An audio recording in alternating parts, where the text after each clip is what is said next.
Bismillahirrahmanirrahim. Nan lecture the basics of mathematics. The basics of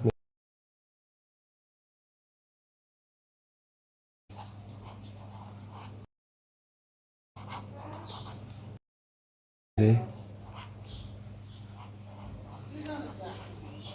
ratio and proportion.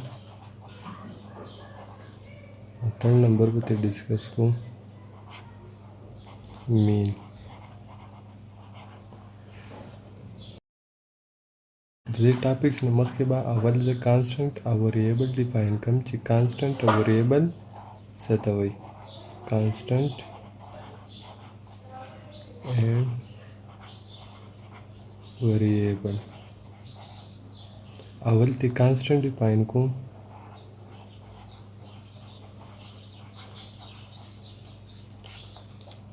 पर constant के बाद अवल ने property दावी does not change its value. The constant value बा न change की दाब अपेक्ष हुई सेकंड बताई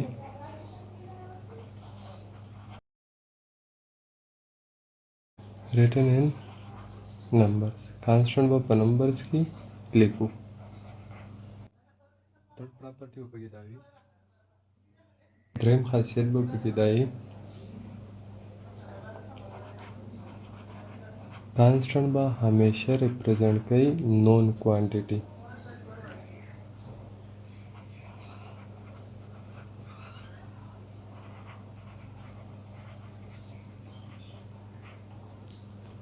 फॉर एग्जांपल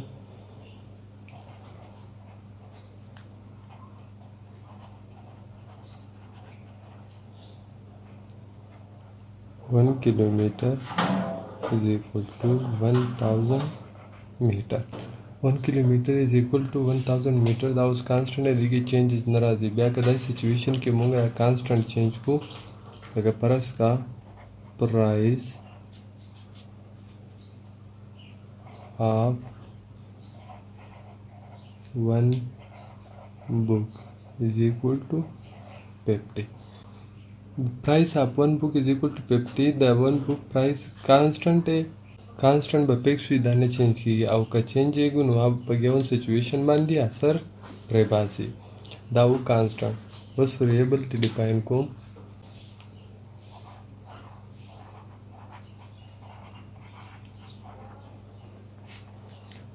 वेरिएबल से तो वही constant बपेक्ष हुई और वेरिएबल बपेक्ष नहीं मतलब द वेरिएबल वैल्यू चेंज कवले शो का परस का डबल चेंज को न पगेवन सिचुएशन बा सर न प्रेबाजी change its value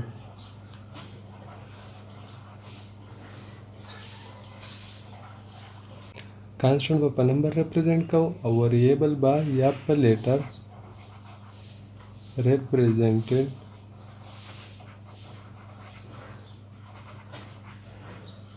by letter and symbols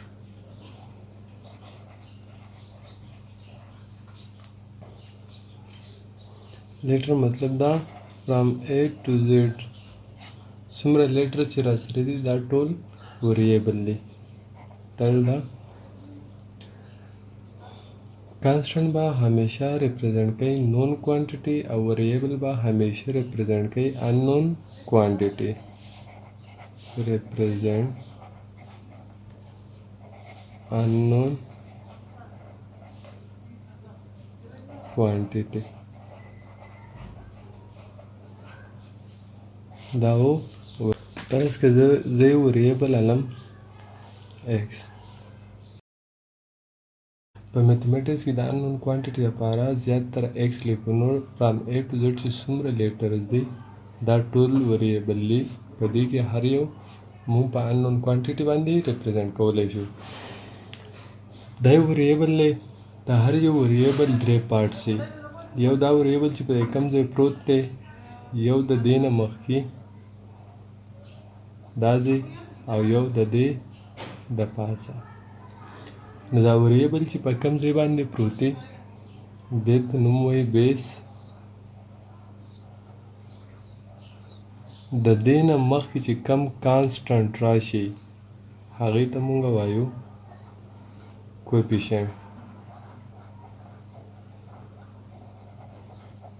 او چې دلته په کانسټنټ راشي نو دې ته وایي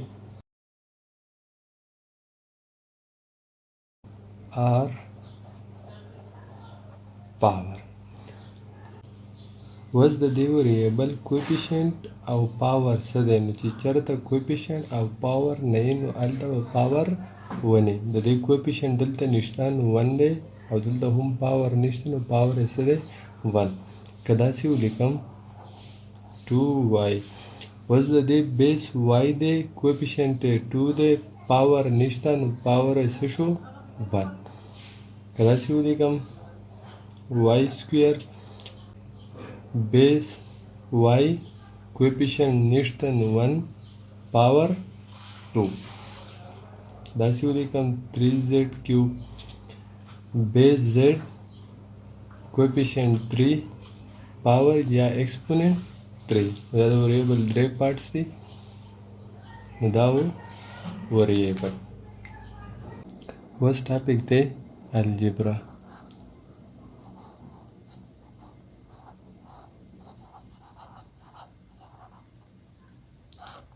الجبرا ډیفینیشن دی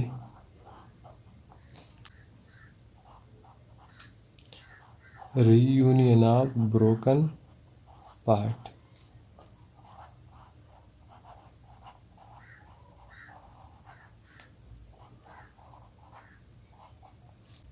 مطلب دا چې د یو آبجیکټ بروکن پارټس هغه واپس یو ځای کوم نو دې ته وایي الجبرا. اوس په میتھمیټکس کې به هغه بروکن پارټس وي نو هغه دي ټرمز. ټرمز څه ته وایي؟ چې کله کانسټنټ او وریبل په الجبریک اپریټر کانسټنټ او وریبل په الجبریک اپریټر رايوځي شي. الجبریک اپریټر دی پلس ماینس ملټیپلیکیشن ډیویژن. چې کله کانسټنټ او وریبل په دې الجبریک اپریټر رايوځي شي نو دې ته وایي ټرمز. که فرض کا دا وریبل دی دا کانسټنټ شو یا دا یو وریبل شو 2z سکویر. اوس دا کانسټنټ او وریبل په الجبریک اپریټر یو ځای کوم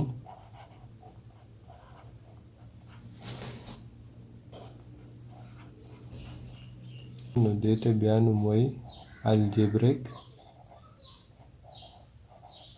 ایکسپریشن. خو چې کله په دې ایکسپریشن کې زه د ټرمز کاونټینګ کوم نو هغه ټرم به کاونټ کوم چې د کم کانسټنټ او وریبل په منځ کې صرف پازیټیو ساین یا نیګیټیو ساین وي. که د وریبل او د کانسټنټ په منځ کې ملټیپلیکیشن وي یا داسې وي ډیویژن وي نو دا به ایز ا ون ټرم کاونټ کېږي. اوس په دې کې څو ټرمه دي؟ 2 ټرمه، ځکه چې یو پلس ساین پکې راغلی. په دې کې څو ټرمه دي؟ 1 2 3 4. دا به یو ټرم کاونټ کېږي ځکه چې په منځ کې ملټیپلیکیشن دی. نو چې که په منځ کې ملټیپلیکیشن یا ډیویژن دا به 1 ټرم کاونټ کېږي. او چې دا ټرمز کله په الجبریک اپریټر په پلس ماینس رايوځي شي نو دې نه بیا جوړیږي الجبریک ایکسپریشن. د الجبریک ایکسپریشن ایډیشن به څنګه کوو؟ فرض کا یو ایکسپریشن دا دی یو ایکسپریشن دا دی. دا دوه ایکسپریشن په خپل منځ کې ایډ کوم نو دا یاد ساتئ چې هغه دوه ټرمونه به ایډ کېږي چې د هغې بیس او پاور سیم وي. اوس د دې سره به په دې کې کم ټرم ایډ کېږي چې د دې سره بیس او پاور سیم وي. د دې بیس دی ایکس پاور 1 بیس ایکس پاور 1. دا دواړه ټرمونه په خپل منځ کې څه شي ایډ شي پلس د دې وای سره به کم ټرم ایډ کېږي نو بیس وای پاور 1 بیس وای پاور 1 پکې نشته نو دا په خپل ځای دا ټرم مې لیکلی دا انلایک ټرمونه دي. کانسټنټ په دې کې نشته نو کانسټنټ هم په خپل دی. اوس د کم ټرمونه ایډیشن چې پاسیبل دي دا به څنګه ایډ کوو؟ بیس او پاور دا به زه کامن راوالم او د دې کوفیشنټ به په خپل منځ کې جمع شي. دلته کوفیشنټ نشته نو 1 دی، دلته هم کوفیشنټ نشته نو 1 دی. دا به راشي 2x او دا نو انلایک ټرمز دي، مطلب په خپل منځ کې نه ایډ کېږي. بیسونه او پاورونه په خپل منځ کې سیم نه دي. دا و ایډیشن. یا که فرض که داسې راشي x plus 2y x plus 5y د دوانو ایډیشن کوم بیس x پاور 1 په دې ایکسپریشن کې بعد داسې ټرم وګورو چې بیس x یو پاور پی ونن بیس x پاور 1 دا دوانه په خپل منځ کې ایډ کېږي. نو ایډیشن به څنګه کوو؟ دغه بیس او پاور به یو راوالم او د دې دوو یا د دریو یا د څلورو ټرمونو چې کوم کوفیشنټ دی هغه په خپل منځ کې ایډ کړم. دلته کوفیشنټ نشته نو 1 دی، دلته هم نشته نو 1 دی. نو 1 plus 1 2x بیس y پاور 1 بیس y پاور 1 مطلب دا دوه ټرمونه په خپل منځ کې ایډ کېږي ځکه چې بیسونه او پاورونه په خپل منځ کې سیم دي. دغه بیس او پاور به یو راولم او کوفیشنټ به په خپل منځ کې جمع شي. دا و الجبریک ایکسپریشن ایډیشن. سبټریکشن هم دغه طریقه کار دی.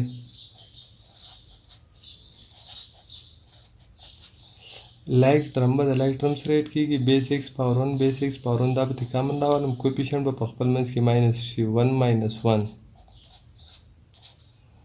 پلس بیس واي پاور 1 بیس واي پاور 1 کامن.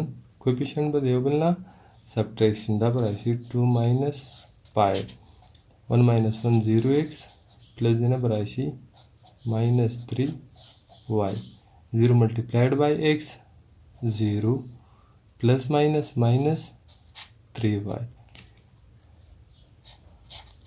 دا و د الجبریک ایکسپریشن سبټریکشن. اوس به د الجبریک ایکسپریشن ملټیپلیکیشن څنګه کوم؟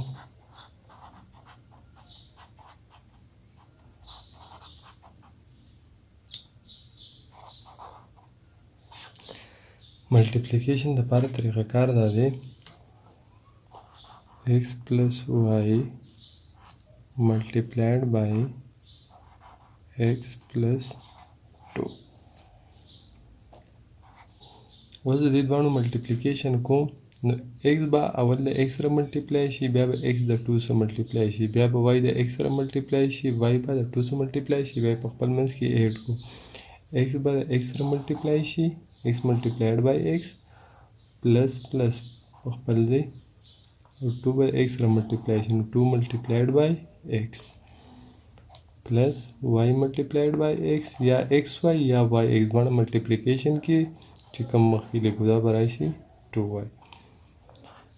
په ملټیپلیکیشن کې چې صرف بیس یې سیم وي نو دې ته لایک ټرم وایو. نو چې لایک ټرم ملټیپلیکیشن کوو کوفیشنټ به د کوفیشنټ سره ملټیپلای شي. دلته باندې دلته هم باندې 1 ملټیپلایډ بای 1 لیکلو ضرورت نشته. بیس به دې کامن راولو او پاورونه به هم په خپل منځ کې جمع شي نو 1 plus 1 2 دا به خپل ځای 2x plus xy او plus 2y دا انلایک ټرم دی دا په خپل ځای. یا که داسې ملټیپلیکیشن یې وکړم x سکویر ملټیپلای کړم د 2x کیوب سره بیسونه یې کامن دي نو لایک ټرم دی ملټیپلیکیشن یې کېږي نو دغه بیس به دې کامن راوالم کوفیشنټ به کوفیشنټ سره ملټیپلای شي 2 1 2 او پاورونه په خپل منځ کې جمع شي. که انلایک راشي x سکویر ملټیپلایډ بای y کیوب 2y کیوب نو داسې لیکلی شم کوفیشنټ به کوفیشنټ سره ملټیپلای شي 2 1 2 بیسونه انلایک دي نو دا به واپس په ملټیپلیکیشن کې ولیکلی شي. دا و الجبریک ایکسپریشن. اوس دویم ټاپک دی ریشیو. ریشیو څه ته وایي؟ ریشیو ډیفینیشن دی ریشیو is the comparison of two quantities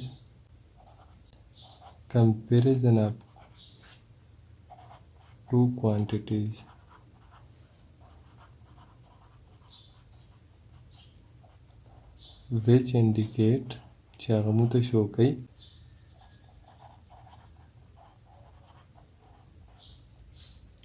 how much of one quantity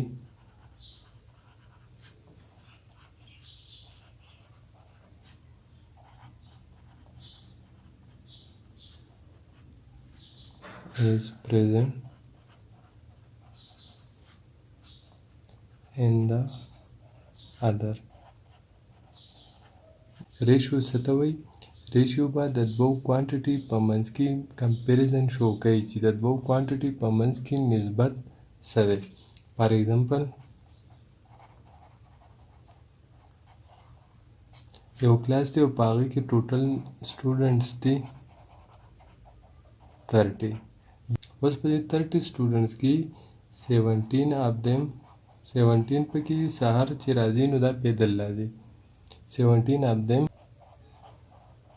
prefer to walk in morning. په 30 سټوډنټس کې 17 داسې سټوډنټ دي چې دوی د سهارې پیدل ګرځېدو له ترجیح ورکوي او 13 of them prefer to bicycle او 13 پکې بایسایکل له ترجیح ورکوي. نو اوس په 30 سټوډنټ کې د بایسایکل او پیدل تلو والا سټوډنټ منځ کې څه ریشو ده؟ نو دا د 17 ریشو سیمبل یې دی. د ریشو سیمبل دی دا د دې مطلب دی is 2. 17 is یا که ریشو را پاینډ کوو بس که دوه کوانټیټي ګیون دي یوه 20 ده او بله 10. اوس د دې دوه کوانټیټي په منځ کې ریشو را پاینډ کوم چې دې دوه کوانټیټي په منځ کې ریشو څه ده.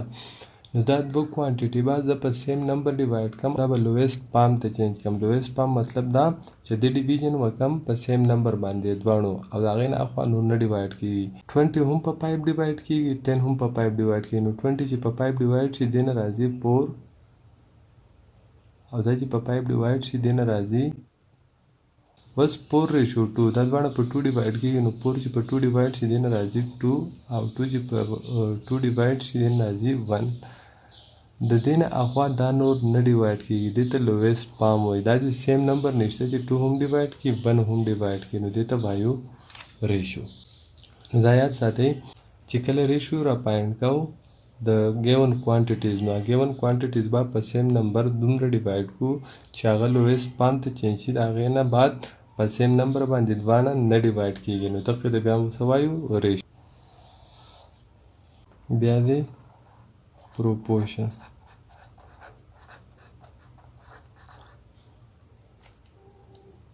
پروپورشن څه ته وایي؟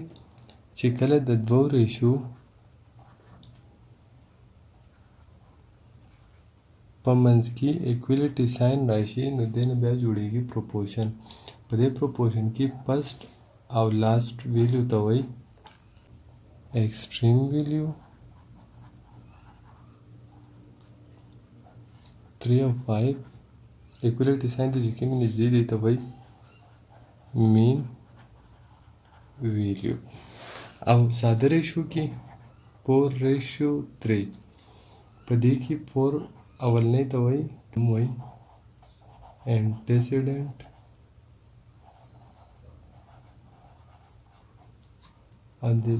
او دویم کوانټیټي ته نوم وایي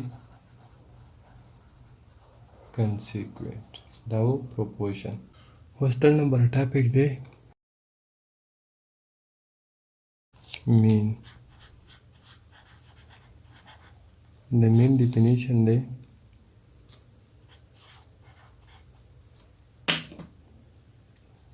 sum of all data divided by